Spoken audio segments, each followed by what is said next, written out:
plaintiff, Rebecca Nunez, became friends with the defendant after meeting at work, and they eventually became roommates. Rebecca claims after an argument, the defendant stopped speaking to her, vandalized their apartment, and then moved out. So she's suing for rent, a security deposit, and emotional distress. Defendant Claravel Piedras says while living together, Rebecca was often giving the key to their apartment to other people. And Rebecca's aunt often brought drunk men to their home who would hit on Claravel. Claravel denies owing Rebecca for anything.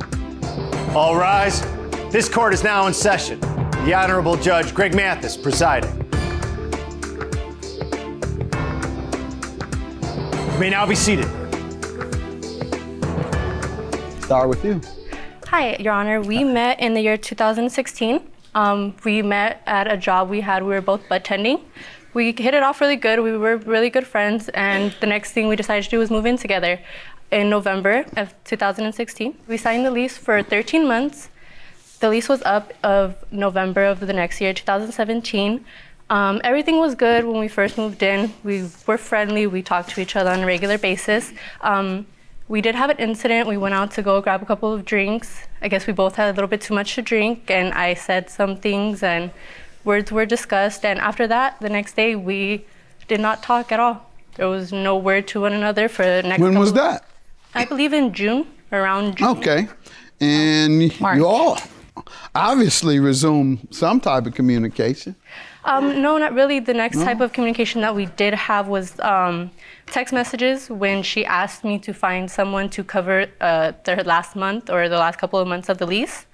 I told her I would try. I did try to find people to finish out her part of the lease, but it didn't happen. In October, I believe, on October 2nd, October 3rd, she had all her stuff moved out. Everything was moved out when I was home. There was nothing there. And then that same day, she went ahead and she got a spray can and she painted over. Let me allow her to give some background and then we'll get to the specifics. Hi, Your Honor. So basically, yeah, we moved in. It was the worst mistake was to move in with somebody that had prior issues with prior roommates. Good thing she brought her aunt because she was giving other people the keys to our apartment and she was allowing people to stay there when she wasn't there. Not allowing nobody to stay there. As of after we weren't cool, which was March. My aunt was Let her finish, ma'am. And the thing is that her aunt would also bring in drunk men, which I have text messages of me telling her. Drunk men? Drunk men. It would have been all right if they weren't Yes. drunk? No, men that could be, okay. well, I really don't care, you know? Right. To Drunk me, it's or just sober, men. she shouldn't have They been were drinking. hitting on me while I was in my room, and I'm wearing little booty shorts in my own home, and they're hitting on me, and I called her and I told her, hey, why are there people here when you're not here? Texted, yeah, sorry, texted, doesn't make it any better. And she said, yeah, that won't happen again. It still happened. She was bringing guys from Instagram home, which one of them that stole $2,000 out of her purse, and I didn't feel comfortable staying there anymore because she had prior instances of people stealing money from her. And on top of that, after that, I just decided to move out after October. Like she said, we signed a lease on October. I signed a 12-month lease, which was October to October. I moved out October 2nd, and she decided to stay there, even though she's living up on top of her Who lease. has a copy of the lease?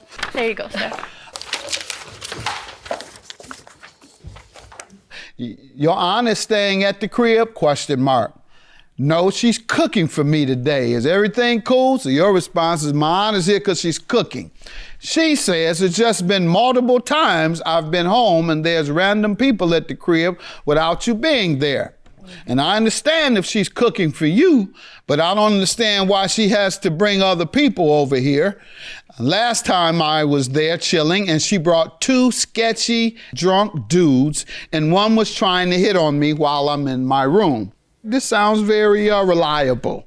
And so I'm going to rely and give credibility to this. And you say, okay, I'll call her. It won't happen again. That's what you tell her. And then she says, all right, sounds good.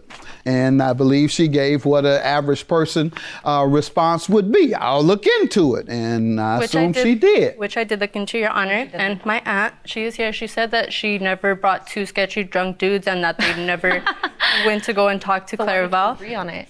I told her that I would go. I told her I would talk to her. Well, I believe her. So let's move on Okay, to the rent. And you've handed me the lease.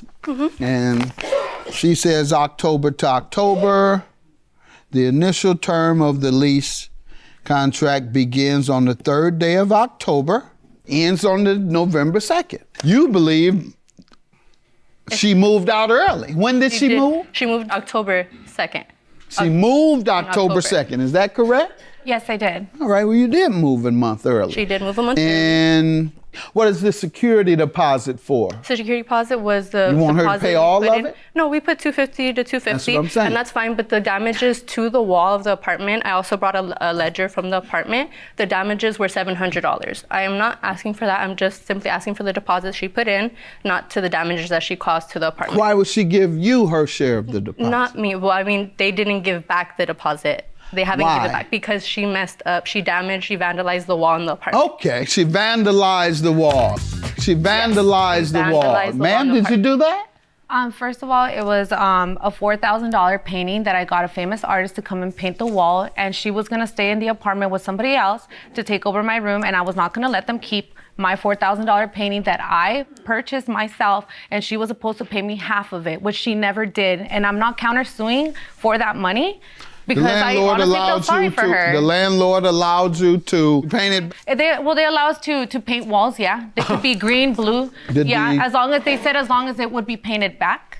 Okay. But the thing is, Did you that's where paint it back? that's where my security deposit went to that I didn't ask for. Not cover. If it's and if that's not how it's done, let me pay for it, and I can also pay for some therapy lessons. So she is for her. already. Sessions for her because she needs it. I feel sorry for her. I really do. And if she's doing for emotional distress, it's because of all the drugs that she's doing. And that's why I decided to move out because She's suing you for emotional distress. Because she decided to start selling cocaine in the house. Judgment for the plaintiff.